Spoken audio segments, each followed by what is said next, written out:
Welcome to Arise Life, a community of believers being equipped, empowered, and released into their destiny. For more information, go to ariselife.org or follow us on Facebook, Twitter, or Instagram. I do need to say again, just as a way of when we're making challenges and we're saying, come on, listen, some of you all have been manipulated, dominated, and controlled. That's not the point. We don't want to do that to you. You get to choose. What I want to say is, we want to give you every opportunity to step into what God's doing, but also, we're not saying that's something you have to do. Please hear that. You get an option. But one of the reasons we come together is sometimes, anybody here, men, you did stupid stuff as a young man because there were other men around you? Never. Okay, good. Yeah, three of us, right? There's something about being in a crowd of people who don't have my dysfunction that empower me to do things I wouldn't do normally. That's part of why we come together, is to get out of ourselves. And so, I don't want you to feel manipulated, dominated, but at the same time, we want to give you every opportunity to respond to whatever God's doing. So, all right. I will say that thing about dance, man.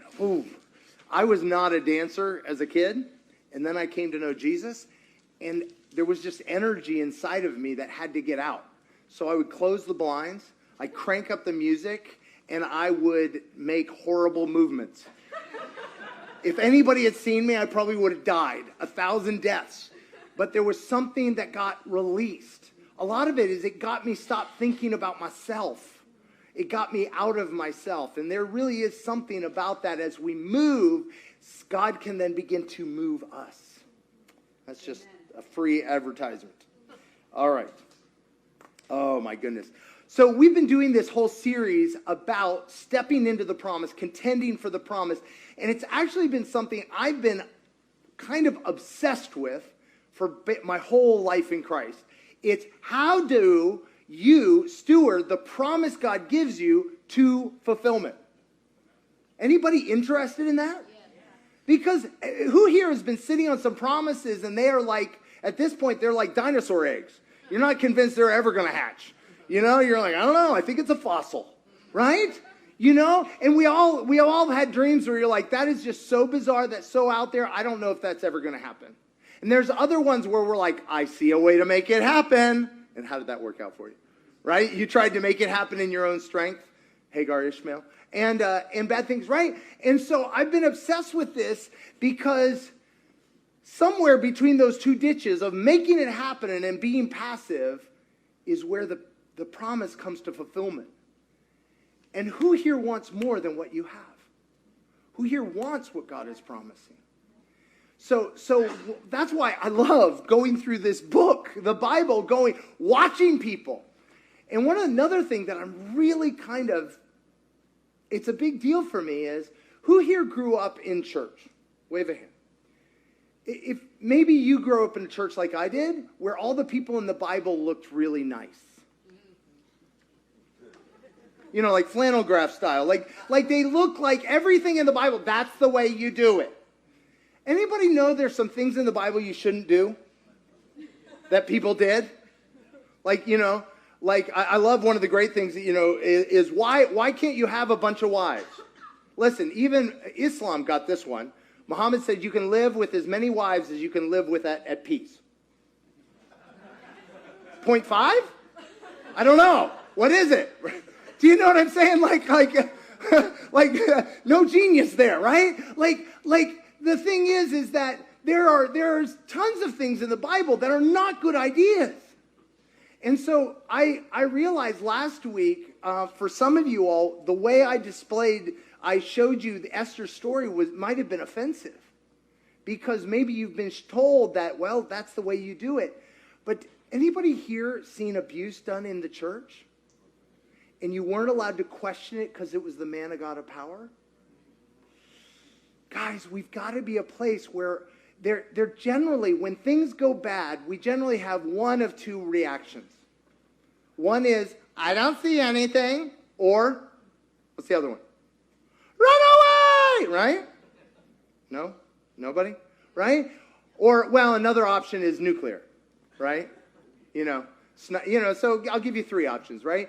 And the thing is, though, is every single one of us are, I read the people in the characters in the Bible, I get encouraged. You know why? Because God uses imperfect people. Anybody excited about that? I qualify. Anybody here feel like you're disqualified because you haven't followed God perfectly? Anybody ever struggle with that? 3 of us? Okay, we'll have a group later. No, there's a lie that if you don't follow him perfectly, you're disqualified. The entire book is about people who followed him imperfectly, and he still blessed them and loved them. Please, you've got to get this understanding, because if you know that, then you'll be courageous enough to bring him your mess. It's not he takes imperfect people and goes, whatever. No, he challenges their mess. And so I want to challenge us. Let's be those people. Let's be those people who allow God and each other to challenge our mess. Not shoot each other, but challenge her. Okay, all right. So David, that's why I love David. David is, anybody figured out David's not perfect in the Bible, King David? You have not read the Bible if you think he was great. Perfect all the time, right? And so we're going to go to a place, if you got Bibles, go to 1 Samuel 30. That's where we're going. We did a series about 5 years ago. It took me 9 weeks to get to chapter 30. We're going to get there right away. So we don't have 9 weeks to get there. But I'm just going to give us an overview of David's life to get us to chapter 30. All right? You guys know the story of David. There's a King Saul. King Saul has screwed up a lot over and over and over again, made the kingdom about himself. He's narcissistic. He's paranoid. I mean, it's just a mess. And in the middle of it, God says to the prophet Samuel, I want you to go anoint a king. And he sends him out to a guy by the name of Jesse. Jesse pulls out his sons. He lines them up, and it's duck, duck, duck, duck, no goose. There's nobody home. All the good-looking ones. It's not one of them. He said, what about, where, do you got any more sons? Like, I know I'm in the right place, but God says none of these. None of the good-looking ones. You got any ugly ones? Well, we got this guy who's out with the sheep. And we said this before, but you didn't get left watching the sheep unless either A, they wanted to get rid of you, B, they didn't think much of you. Because following sheep didn't take a whole lot of effort. Anybody been the youngest and totally discounted? And the reality is, there's some theories that he may have been born out of wedlock. Who knows? And so Jesse was ashamed of him. That's why he didn't invite him to the dinner. Whatever. So here he is. They call him in. He gets anointed king. And where do they send him? Back to the sheep. You would think that would get you a promotion at home. Anybody here, you experienced some favor at home and it gave you the exact opposite reaction? Are brothers and sisters kind and loving and gracious to you when you're doing awesome? In the kidneys, right? Anyway, so then the next scene we have is he's apparently out in the fields, nothing to do, and he takes up, he gets 12 easy steps to becoming a harpist on YouTube channel, and he starts making some things and putting them out over the internet, and some of his harp solos kind of make the rounds, and when Saul is really struggling with this demonic oppression, they go, dude, he's freaking us out. We need something to chill this man. They say music soothes the savage beast. Anybody know a harpist? Yeah, I saw this guy on the YouTube. Okay, so they bring David in, and David's like strumming. And he quiets the man. I mean, how would you like that for your first job? This guy's like trying to kill people. Could you just get in there and cool him down? Tough crowd tonight. Right? Like anyway, but he rises to the challenge. What if God brings you into every impossible situation because it's something only he and you can deal with? Nothing in David's repertoire prepared him to play for a psychotic man. And yet he did. Anyway, so then but you would think that would be the, I'm amazing, I'm awesome. No, he keeps getting sent back to the sheep. You're like, dude, have you not seen it? I just played the Apollo. I'm amazing. I'm incredible. Go watch the sheep. Like Jesus said, no prophet has honor at home, right? And he sits there and he goes and and Then the Philistines invade. By the way, if it was harvest time, the Philistines invaded. They viewed Israel at this time as their pantry. They just wait till the Israelites had like harvested the grain, and then they rode in and took it. And so they were invading. And this time, they can't even be bothered to fight the Israelites. This is how bad it is. They're like, we can't even be bothered. Let's just send out Goliath, our biggest guy. You guys can take him, we'll leave. If not, right? And everybody's afraid of Goliath. And David's like wanting to go to the front. He goes to the front, takes the food to his brothers, and his brothers are like, you. And then he hears about Goliath, right? And what does he do? He hears that there is a bounty on Goliath, right? You get what? You get the favor of the king. You get no taxes for your family. You get wealth. You get position. You get the king's daughter. I don't know if she had a voice in this, but anyway. Mike's like, what? When did I get added to the list? Anyway, and he goes, okay, it's worth it. And so he goes out and he fights Goliath, right? You guys remember? They tried to give him the tools of somebody else, the king's armor, and it was too big. What did he use? He used what God had been training him in. What did he use to quiet the king? What God had been training him in, the harp. What did he use to deal with Goliath? What God had been training him in, the sling and arrow, sling and rock, there, stone, that thing. And he said, I've already taken out the lion and the bear on my own when nobody was watching. Listen, if you don't have private victories, you'll never have public victories. Selah. Anyway, and so he kills Goliath with his own sword. Super, not good for Sunday school. I mean, just ugly, messy situation. Saul has to come through on the deal. He wasn't planning to come through. But David doesn't take the king's daughter. Smart guy. He just goes, but Saul, to deal with him, because everybody's praising him, gives him a position. Verse 18, verse 5, it says, whatever mission Saul sent him on, because he set him over a bunch of veteran men, David was so successful that Saul gave him a high rank in the army. How old is David? David is probably 17, 18 years old. Can you imagine veterans, 30, 35, 40, 45, who've been soldiers their whole life? And David comes in and is leading them. Guys, how well does that work? Guys are, right? And in fact, it's worse than that, because these veterans have been serving with Saul, and you know what their record is? 0-500. They are losers. They're like professional losers. Like their one play is retreat. Like we retreat well. We are very good retreaters. Yeah, we do retreats. We're very good at it. No, run away. No, and I mean literally the guys who are left are the guys who retreated well. The brave ones are dead, right? So he's leading a bunch of cowards. Guys, let's go do it. Shh, good luck with that, David. Right? But he does it. He's leading men who don't want him. But God, how dare you set me up to fail? What if God didn't set you up to fail? He set you up to succeed, but in a way that only he can do through you. Moving on. So David does this, and he does better and better and better, and Saul likes him more and more and more, because whenever you're doing well, everybody loves you. No. None of that made sense, what I just said. No, right? If you start doing well, you incite jealousy, right? But guess what? So Saul wants to kill him. And in fact, tries to kill him, tries to pin him to a wall. Awesome. Anybody here, you do exactly what God tells you and it turns out poorly?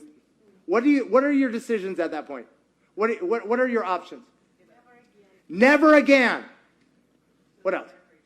Huh? Pity yourself. Yeah? What else? Go do it somewhere else? What? We'll try it again. Come on. But bob and weave better, right? Oh, okay. Anybody here go on the attack? How about a little assassination? The guy tried to kill me. Kill or be killed? Nobody? Blink. Okay, I see the assassins. They're very subtle. It's like ninja. They're like, don't let up on, I'm hiding. Okay, all right. So the thing is at that point, but what does David do? He stays, and finally he's like, dude, the guy's going to kill me. At which point were you going to figure that out, David, right? He manages his heart. Here's how I know he manages his heart. We see over and over again, not only does he have an opportunity to kill Saul, but when anybody badmouths Saul, he shuts him down. What is wrong with you, David? Anyway, so we get this thing, he's on the run. We go to this thing, Saul tries to kill him. He flees to Naioth in Ramah. And he does this deal with Jonathan, and Jonathan goes, let me see if he's really going to kill you. Yep, he tried to kill you. And he's like, okay, he flees to Nob. From Nob, he flees again to Mabadabu. I can't keep all these straight. Where? Nob. There's my map. Oh, thankfully. Doesn't anybody that look like your job history? I'm actually going to say something. Some of y'all, that can be what the promotion of the Lord looks like. Some of you all have been trained that consistency is the only way to show faithfulness. But David showed faithfulness by moving when God said move. I'm going to just put that out there. So David, what does David do? David goes, he flees to Nob, and from Nob, where does he flee? Anybody here had bad ideas? But you said they were from Jesus? Yeah. Nobody? Okay. You know how you can tell it was an idea, it wasn't from Jesus? Any ideas? The result, right? He flees. Where does he flee? He flees to the one city he shouldn't have fled to. Why? Where was Goliath from? Gath. Where does he flee to? Anybody, when you're afraid, do stupid things? Aren't you glad that stupidity in God isn't fatal? Aren't you glad that it's not final? But he runs there, and they want to kill him, so he fakes like he's crazy. Which in their world meant you might be touched by the gods, like don't mess with him. Maybe he's like got a god on him or something. So he's like, he's like chewing on the gatepost, and they're like, dude, he's got rabies or something. I don't know. So he flees. He flees. People are like, well, that's a God-given plan. No, God will bless our stupidity and our recovery from stupidity. Is that not good news? No? Okay. All right, so then he flees, and he goes to a place called the Cave of Adullam. Why does he go to a cave? It's not complicated. What? Hiding, right? He doesn't have a plan. Anybody been in a point in your life where you don't have a plan? Okay. God knows where you're at. And he hides in a cave. But guess what happens? One of my favorite verses. So David left Gath and escaped to the cave of Adullam, 22, verse 1. When his brothers and his father's household heard about it, they went down to him there. Who? Guys, what do we know about his brothers so far? Do you think David's excited? Really? Remember, he was leading thousands and mighty warriors. Now he's got, David, I'm here for you. I know it's not going well, but we're going to help you. Anyway, but then listen, it gets better. All those who were in distress or in debt or discontented gathered with him. He went from leading the best of the best to leading, man, this place stinks. You guys got any running water around here? Hey, when do we get to eat? When do you get to eat? Does this feel like I'm moving in my destiny? Does this feel like the calling of God on my life? What if you moving in the call of God in your life is about being obedient to God rather than trying to change your circumstances? And it said about 400 men were with him. And from there he went to Mizpah in Moab. Where is Moab? It's another one of the kingdoms that's at war with Israel. He keeps going to the enemy. Like, what in the world? And then while he's there, it says that he hears. What did he do for the Israel before? Do you guys remember? He led the military. What does the military do? Kill for fun? Protect, right? Listen to this. So at this point, he just is on the run. He's just on the run. And then it says, when it was said, verse 1 of 23, when David was told, look at the Philistines are fighting against Keilah. Where was Keilah? Right next to the cave of Adullam. When he heard about it, and they were looting the threshing floors, because that's what they did, took the wheat, he inquired of the Lord, saying, shall I go and attack these Philistines? He was running, and he suddenly heard again the call. Maybe you're running. Maybe you've been hiding. Maybe you've been just trying to get by. Maybe you're just trying to save your life. And you're like, I guess I'll never have destiny again. Do you think David thought, yep, gonna be king. But with these losers, it's a piece of cake. No, I promise you. He was just like, anybody here dumbed the promise of God down to something attainable? Like breakfast? Right? I mean, it's just... But then the call of God comes out. Listen, you know the call of God because it's what makes you hurt. It's what makes you willing to risk. It's like, oh. And here's David. He's apparently worked out a sweet deal in Moab. And it's like, oh, man. Oh. Where's he going to go? 20 miles down the road from where Saul's at. He's going to go. And he goes down and he says, he goes and they deliver Keilah. Isn't that wonderful? And then, after he's delivered them, he hears Saul's on his way. So he asks of God, will the people of Keilah that I just delivered, will they hand me over to Saul? What do you think the answer was? Can a guy not get a break? I'm trying to be obedient to God. Anybody here think if you're obedient to God, everything works out? No. Some of you have lived long enough to know. All right? But for some reason, we have this slot machine mentality, don't we? But David keeps moving. And he moves on from there. He moves on from Keilah to the desert of Ziph. What do you think the desert of Ziph is? A desert. What's in a desert? Nothing. Wow. So you've been promoted from cave to desert. That's what we call outwardly mobile. Right? Like, you ever feel like you're not moving towards your destiny? But his heart, but he remembers, what did he come to Keilah to do? To protect. So guess what he does?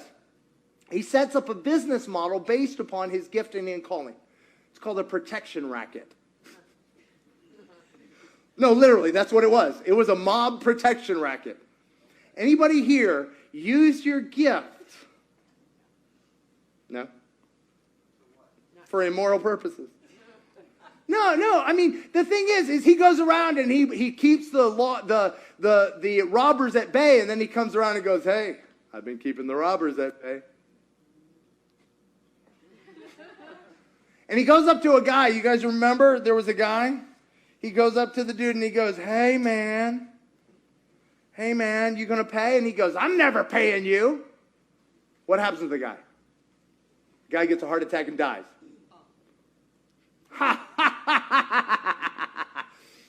And right at this time, Samuel dies, the prophet Samuel. Up to this point, David's made some not great decisions, but all of his decisions still make some sense. This is the first time he makes a bad decision. Now, in the Pentateuch, the first 5 books of the Bible, the Torah that they had at that time, there's only 3 verses about kings, about what it is to be a king, maybe 2 verses. Deuteronomy 17. And you're supposed to do 3 things you're not supposed to do. You're not supposed to get a lot of horses and chariots. You're not supposed to get a lot of money for yourself. And you're not supposed to get multiple wives. Now, if you have been anointed king, do you think you might pay attention to those verses? Like literally, I talked to 2 young men this week who both have a vision for the profession, a calling on their life, and they've got it all mapped out. And I promise that there was a section about their profession in the Bible, they would have it memorized and probably tattooed. Why? And so here's the 3 verses. You only had 3 things to remember. And Samuel dies. And I'm out here in the wilderness because he had finally married Michal, Saul's daughter. But he left her behind after she risked her life for him. And what does he do? I'm out here in the wilderness and a man's got needs. There's a way that seems right to a man. This is why we need community. You need to be able to phone a friend, or sometimes a friend just needs to phone you. Anybody? Oh! Okay, sorry. I don't know what I was thinking. Samuel dies, and he decides, I'll get me another wife. How many wives did he end up with, you ask? 8 or so. I mean, then, of course, the 10 concubines. Does that sound like a multiple? What was the downfall of David later in life? In the words of the prophet, no woman, no cry. No, I would say one woman, no cry.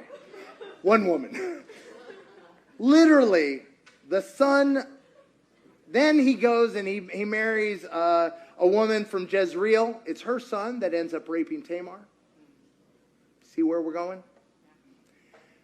Whew. But isn't it amazing, for all of his stupidity, God still moved through him? Isn't that encouraging? All right. So anyway, we're moving and grooving. So they keep moving and grooving, and they end up back in Gath. Now this time, apparently, it's God's will. They're in Gath. They're working for the king of Gath. They're trying to make a little money. They're running. This time, they're playing like they're fighting for the Philistines, but every time they go out, they attack the enemies of Israel instead. And they're given a little town called Ziklag. There's up to about 600 men. They got wives and kids, so he's doing well for himself. But if you notice something about that map, Ziklag is the opposite direction from Jerusalem. It's down there on the left. You see on there, Ziklag? So it's down there on the left. Anybody feel like the further you follow Jesus, the further you go from your destiny? What if that's not what's happening? What if God is bringing you to the back door to the throne room? So here he is in Ziklag, and he goes, and they're about to attack Israel. And now he has a problem, right? Because up to this point, he's not attacking Israel.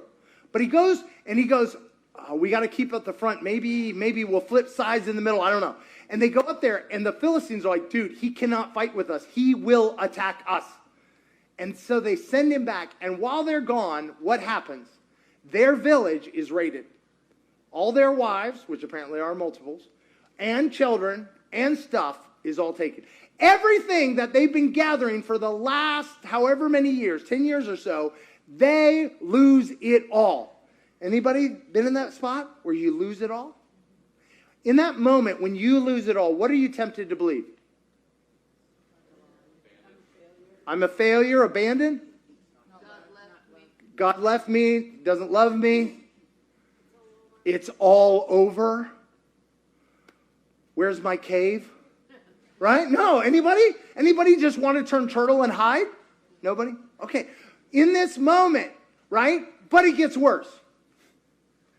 You guys remember those discontented, disgruntled, distressed? Well, they decided to diss him, right? What do they say? Let's go to there, chapter 30.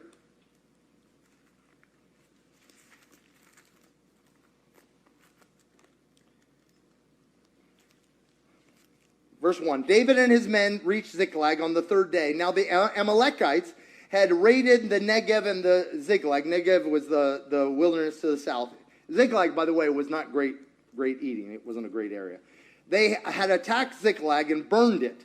And they had taken captive the women and everyone else in it, both young and old. And they killed none of them, but carried them off as they went on their way. Now they didn't know that, I assume. When David and his men reached Ziklag, they found it destroyed by fire and their wives and sons and daughters taken captive. Is this a good day?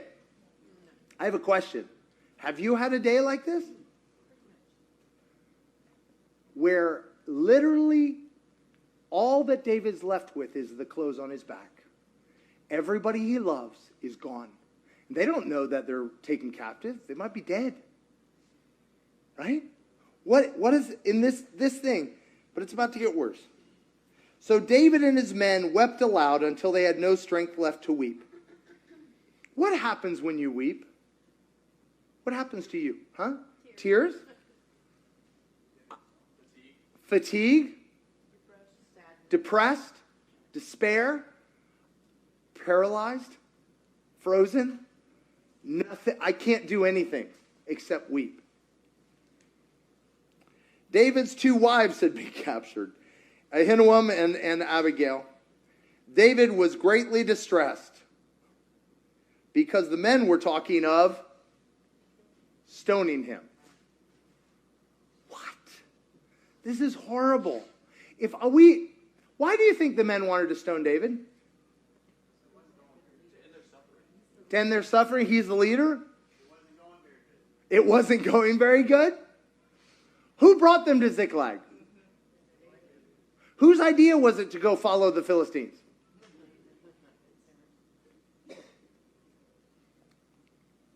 Is David to blame?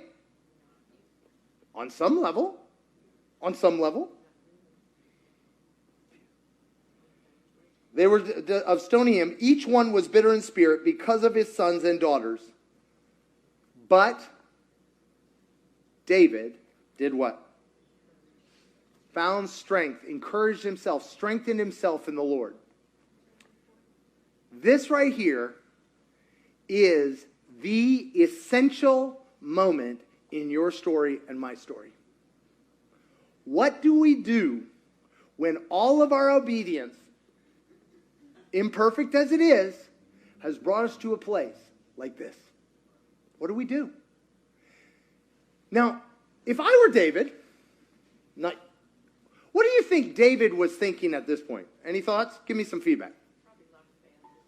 Huh? Let's see. I'm a failure. Okay, what else? Lost the blessing of God. Ooh, lost the blessing of God. Yeah, to jump on that, I would say probably start going, what did I do wrong, right? Start tallying my failures. What else? Run. Okay, let's put that under action plan. Run. Okay, what else? Give me some other things he might be feeling. Or I'm pretty bummed, David. I am an idiot. I like that. I've never said that. Several times. Angry with God.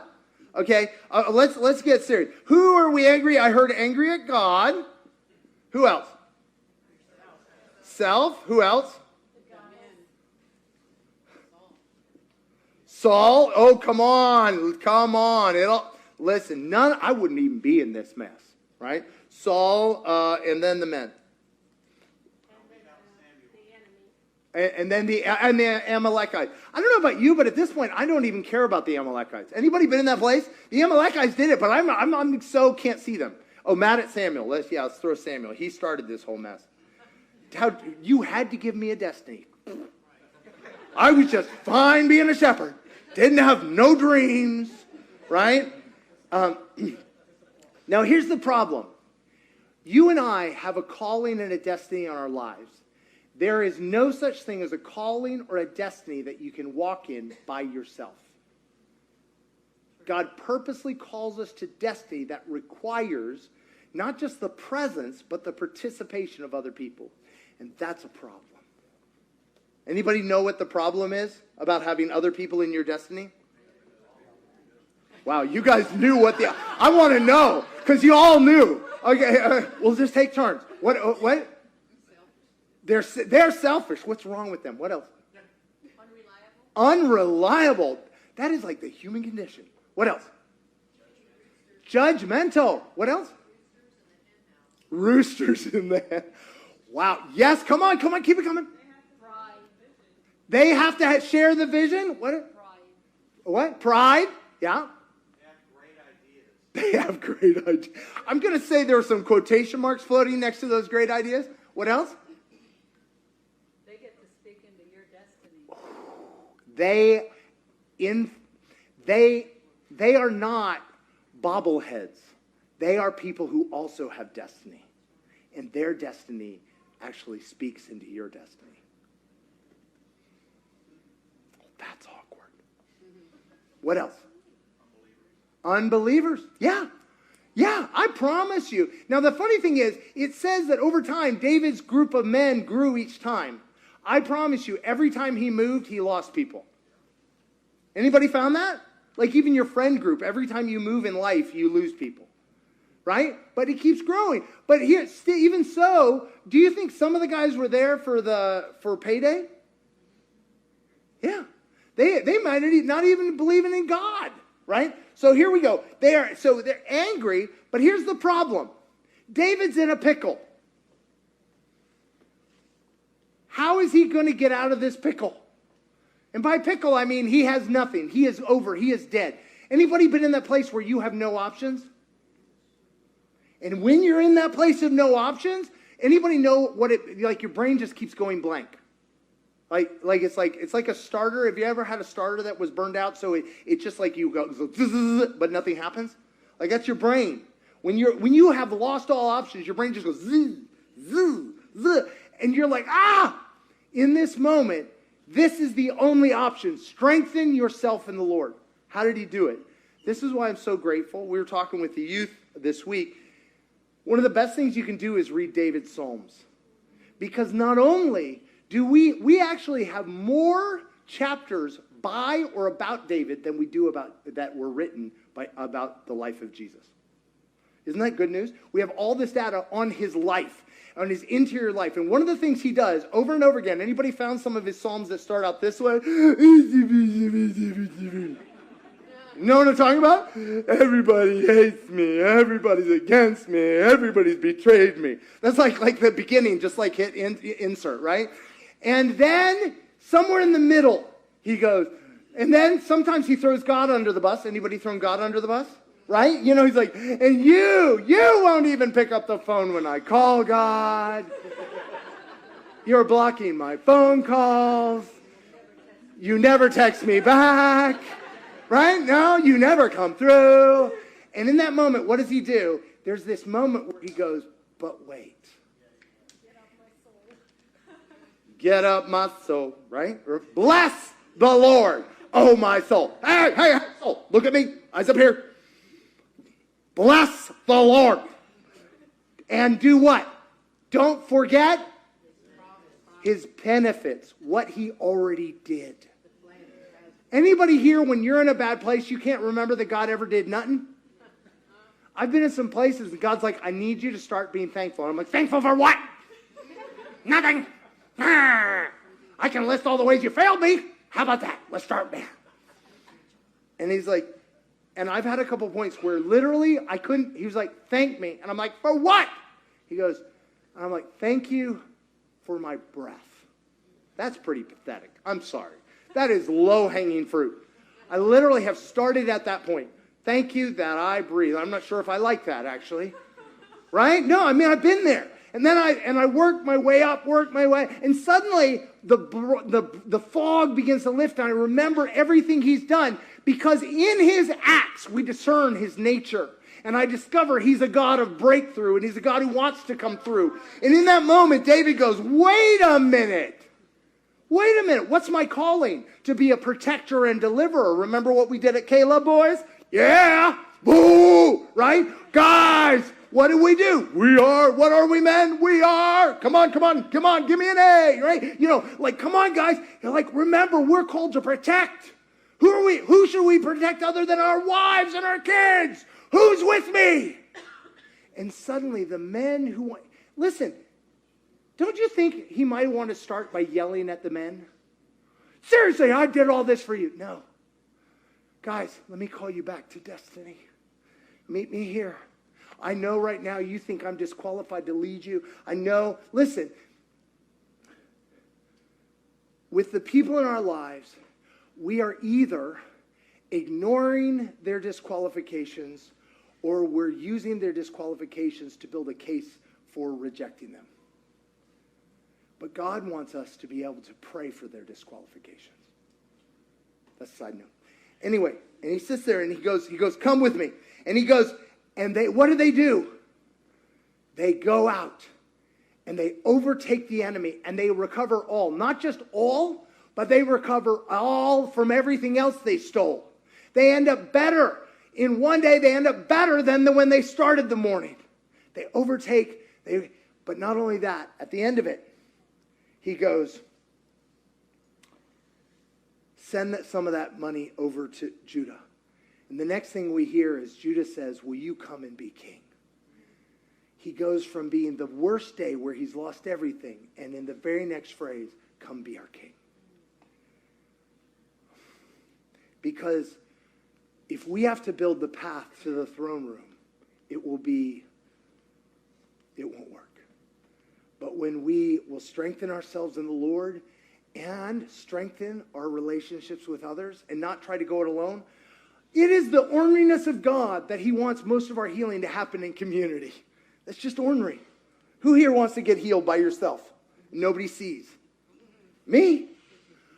But who wants to? We talk about this in men. Man, we're like, no, all of us love to bring out victories. Who likes to I like to give a testimony. But who wants to go, I got a battle. Somebody want to join me in my battle? But it's only if you invite them to your battle can they join you in the victory. Only the men who followed David into the wilderness got to come with him into the kingdom. And David's mighty men, there were hundreds, but do you know what? There were only about 30 or 40 they called his mighty men.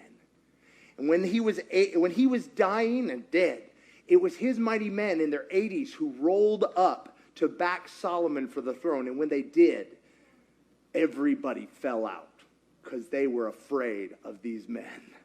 Because they were men that had started out as pathetic losers. But because they walked together, they became mighty men.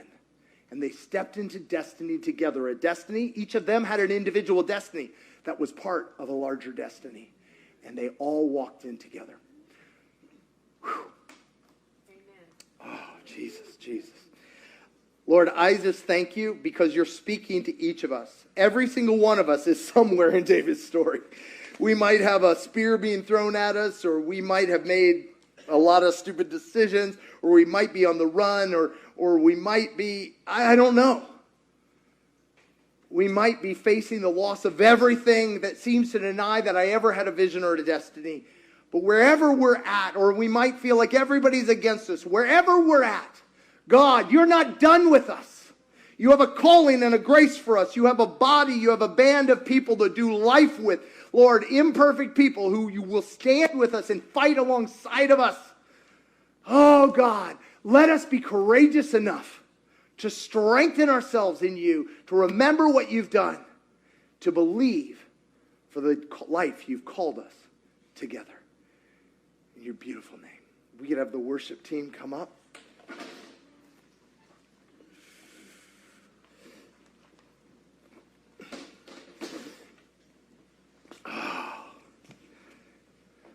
I feel like many of us, even in worship before, we got a taste of what it means to war with other people. Many of us, we've said, if you get very far in life, you start building a list of disqualifications of who you're willing to do life with. And if you go very far, you end up with a list of disqualifications that guarantee nobody does life with you. I wanted to say, if you would be willing to give him that list of disqualifications, just saying, God, I need brothers, I need sisters who will stand with me and go after what he's called me to do. If we could stand and go into worship together.